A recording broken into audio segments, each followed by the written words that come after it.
annual income, and that's to be distributed amongst the poor in need. And then the fourth one is fasting in the month of Ramadan, the holy month. We fast for 30 days. Basically, we don't eat and drink from dawn till dusk. And the fifth one is the pilgrimage of Mecca.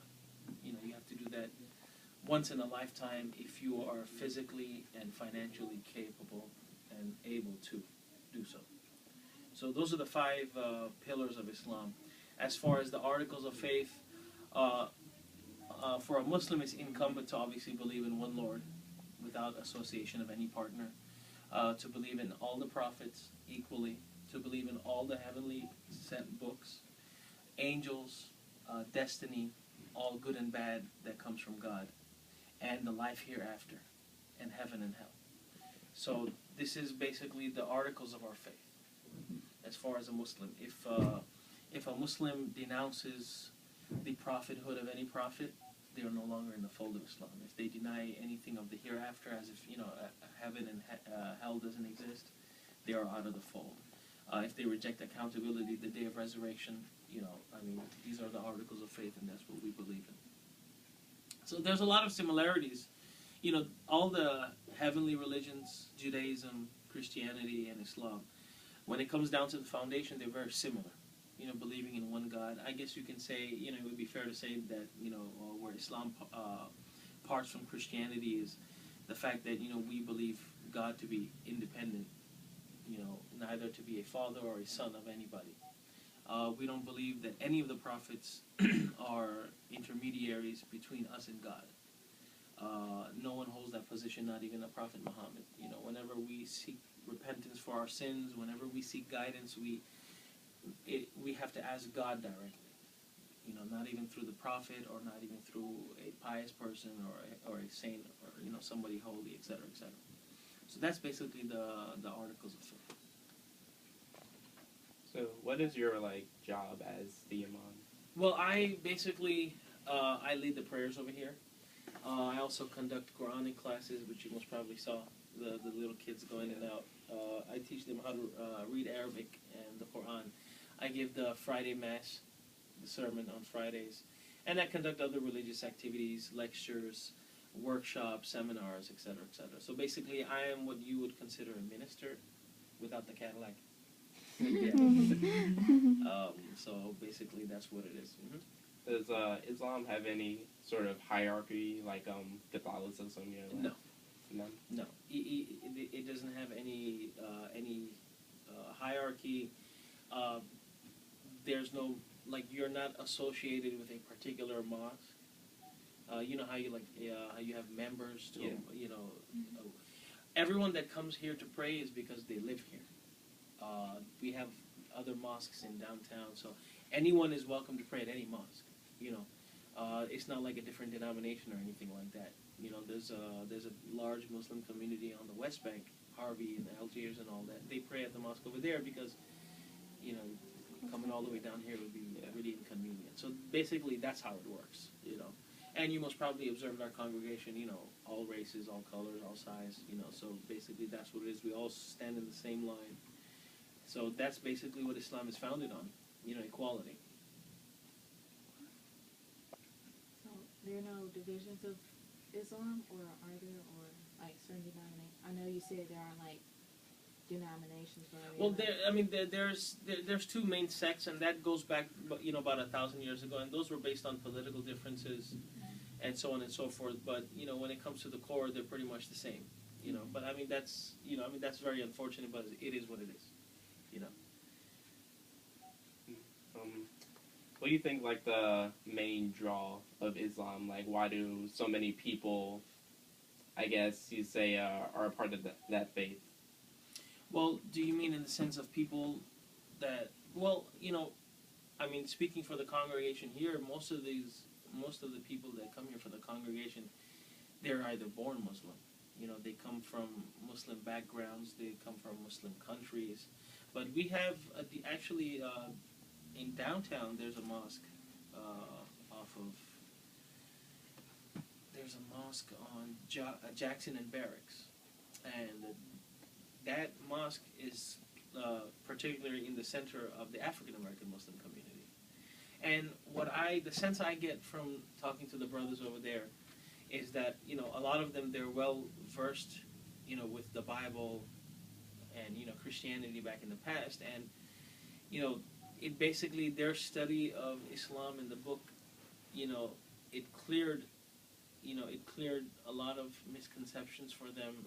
And in other words, a lot of people that I bumped into that converted to Islam, they were not satisfied with, with what they were being preached and what they were being taught.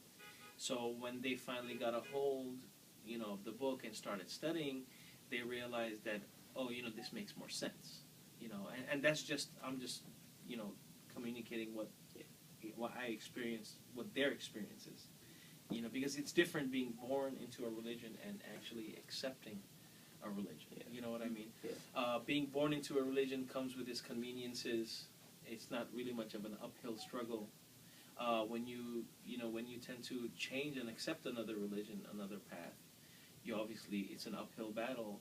You're dealing with family differences and resentment and, stuff like that. So, I guess the juice was worth their squeeze, so to say,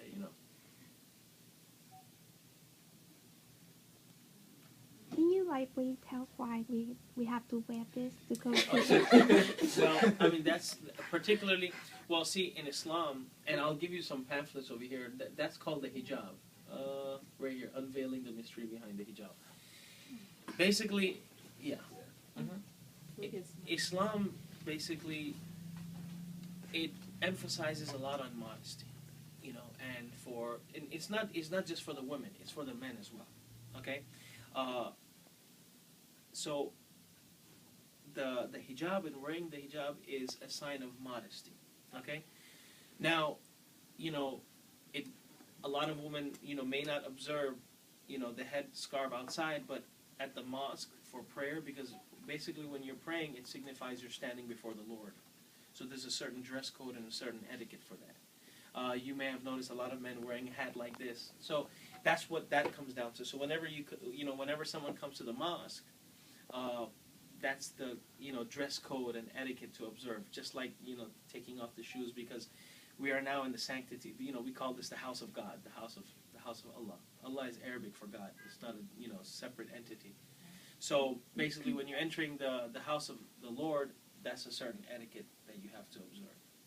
Like even for men, you can't come in shorts, and it has to be a certain way to present yourself before the Lord.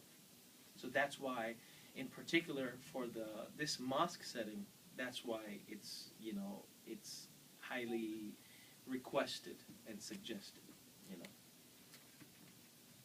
I have another question. Well, I'm from the Hindu religion, and we do not eat beef, cow, because we consider, the animal sacred. But is there a certain reason why you don't eat pork? Well, we don't. I mean, it's easy to say that we don't eat pork because we're not allowed to, because we were told to. There's other animals besides pork that are not allowed to be consumed in Islam. Any kind of animals that are predators, that eat other animals, they're also not allowed in Islam. And pork in particular is also, and there's a lot of wisdoms behind that, as far as it being an animal that's constantly associated with filth. Same thing goes for rats and anything. So anything that comes under that particular cone is basically prohibited in Islam. And another thing also, like the Jews, they have the concept of kosher. We also have a concept in our meat called halal, H-A-L-A-L. Basically, in Islam, in order to see, God is the one who's granted life, and to anything, whether it's a human being or even an animal. And in order for the human being to have the right to end the life of an animal, it has to be done for the sake of who gave that animal life in the first place. So for Muslims, it is incumbent that whenever we slaughter an animal for consumption, it has to be slaughtered in the name of God. So in other words, seeking God's blessing and His permission. And it has to be slaughtered by the neck. We are not allowed to eat animals that die of a natural death, roadkill, any animals that are stunned or shot dead before they are processed. That's basically what halal comes down to. In other words, all the blood has to be drained out of the animal, and the name of God has to be set on it. Ooh, sorry. That's good. The name of God has to be, set on that before. So that's where the concept of halal comes in. Okay?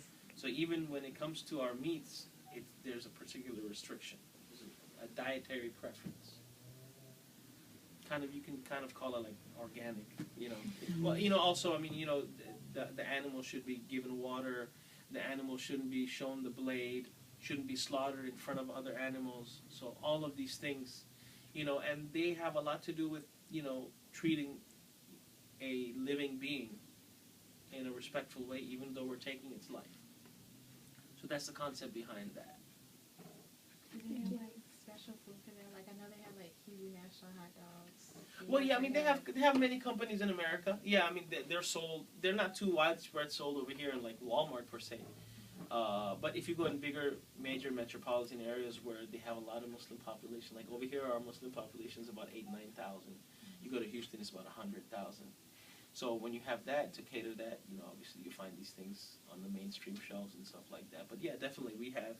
I used to have a pizza business, and we used to sell pepperoni and sausage and everything, but all halal beef byproduct. Well, I'm Muslim, but I came here to like do the hijabs.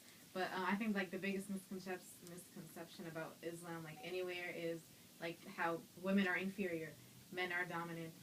Whether you like it or not, you don't speak up. You have to wear the hijab. Like I feel like that's just the biggest misconception. Yeah, no, there's definitely a big misconception in that. If anything, the religion of Islam gave women rights before Islam came around. And actually, if you just backtrack, even in American history, if you go down to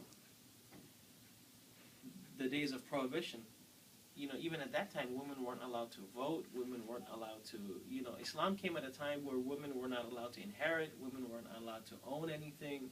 They had no rights whatsoever. Women weren't allowed the right to divorce. If you technically look at it, and just for the sake of information, if you look at really in Christianity, there's no such concept of divorce. Till death do you part. Yeah. You see what I mean? So once a woman is married, the only way she can get out of the marriage is by the husband passing. You see what I mean? So Islam brought up the concept of terminating the marriage if things don't work out. So there's a lot of things, a lot of concepts, and a lot of rights that Islam brought to light to the world at that time, where when a woman would be on her monthly cycle, they would be kept in a doghouse for the duration of that period. If you read history, this is how they would treat women, very inferior. So Islam is the one that, Islam is the religion that brought up all of these, which were considered very alien concepts at that time. But unfortunately, I'll be very clear, a lot of the inferiority that you see that's being portrayed towards women, like in Saudi Arabia, women not being able to drive, that all has to do with culture. We don't agree with that either. Obviously, Saudi Arabia is a hierarchy. They're a monarchy, So a lot of the things that we see, and I was born and raised here, so I can tell you that. A lot of the things that go on back home is because of the cultural, hundreds of years of basically men dominating culture and society, when it's not like that. I'm sure you notice the Muslim women here are different because, the good thing about this country is, we have freedom of religion, freedom, to pursue the pursuit of happiness. You see what I mean? So a lot of times that, and she can vouch for that as well, a lot of things that are overseen. In every culture, there's always a mix, religion gets diluted because of the culture. So, definitely, women have a very important role in Islam. Actually, the Quran has a chapter named the women, but not men. So, that's how it is. No woman's name has been mentioned in the Quran out of respect. they've always been called mother of, except for Mary. You see, so there's a lot of reverence and a lot of there's also a path in that will touch that briefly. Women in Islam, and you can take one each. I'll give you all that before. Yeah, there you go. Yeah, that's the overflow. So that'll basically briefly explain to you, what the concept of that is in Islam. Your name? Sarah. Sarah. So, Yeah, Sarah. So I guess what makes a mosque like a mosque and not just like a building? Like what are the things inside of it? Well, actually, the dome and the minaret, that basically goes back to also culture. Back in the day before the advent of microphones, this dome structure provided the acoustics for someone's voice to be heard very far away. And if you noticed, you were here before the prayer, the person gave the call. Yeah. So obviously we're, this is not a Muslim country, so no one's going to stand outside on the intersection and giving the call to prayer, because it's, we respect, the neighbors too. So actually there's a place in Houston, the neighborhood, they're fine with the call being given at 5:30 in the morning because they wake up for work. So it basically boils down to us and our respect to our neighbors. But the concept of that was back in the day of, before the microphones, there would be a staircase that someone would go in on top of the building and make the call to prayer. So so right now, what you see right there, that's just cosmetics, aesthetics. It's just, to kind of, it's become like a signature for the mosque. But actually, this is the only mosque in town that has a purpose-built dome and a minaret. All the other mosques, they're normal buildings. They were buildings converted to a mosque. So that basically just signifies, it's kind of like a trademark, so to speak. The arch that you see right there, that's the place that's designated for the imam, the person who leads the prayer. Those steps next to it, that's where the sermon is given. The imam stands up on the steps and he gives the sermon. See what I mean? Yeah. So yeah, the dome and the minaret, that's just kind of like a signature. A mosque doesn't have to be like that. Mosques in Islam, they didn't start off like that until they started getting bigger, and then they figured out having the dome structure can provide the acoustics for the voice to be voice to travel far places without the aid of a microphone. So that's good. How about the symbol? Is that the only symbol that you have, or you have different? Well, actually, that says Allah in Arabic. Okay. Yeah. So how about the Anytime you symbol? see that the tall standing line and kind of like a fork after that, that's Arabic. That reads out Allah, Okay. God. Okay. Yeah. So how about like Islam symbol? It's like the The crescent, you can say that's just an unofficial adopted symbol of Islam. There's really, Islam doesn't really have a particular symbol like Christianity would have the cross or the Star of David. Crescent is not the official or formal symbol of Islam. I guess it's just been adapted because in Islam we follow the lunar calendar. And the hilal, which is the crescent, it marks the beginning of the month. The Islamic year is 10 days shorter than the solar year because the lunar calendar is 10 days shorter. So that's why our holy month of Ramadan, in a period of 36 times, it loops around the whole year.